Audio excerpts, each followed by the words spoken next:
দিনের সবচেয়ে বড় খবর, রাজবাড়ীর দৌলদিয়া ঘাটে পদ্মা নদীতে যাত্রীবাহী বাস ডুবির ঘটনায় 2 নারীর মরদেহ উদ্ধার করা হয়েছে এখন পর্যন্ত।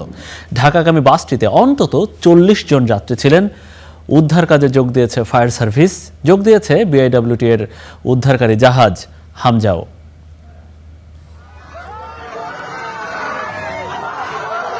রাজবাড়ীর দৌলদিয়ার 3 নম্বর ফেরিঘাট। ফেরিতে ওঠার সময় হঠাৎ দুর্ঘটনা, নদীতে পড়ে যায় যাত্রীবাহী বাস। প্রত্যক্ষদর্শীরা জানান বাসটির নাম সৌহার্দ্য পরিবহন। যাত্রী ছিল প্রায় 40 জন।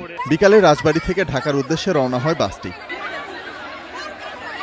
ঈদের ছুটি শেষে কর্মস্থলে ফিরছিলেন এসব যাত্রী। দুর্ঘটনার পর ছড়িয়ে পড়ে আতঙ্ক, অনেকে সাঁতরে তীরে ওঠেন। নিখোঁজদের স্বজনদের আহাজারিতে ভারী হয়ে ওঠে পদ্মার পার। খবর পেয়ে ঘটনাস্থলে যায় ফায়ার সার্ভিস, শুরু হয় উদ্ধার কাজ।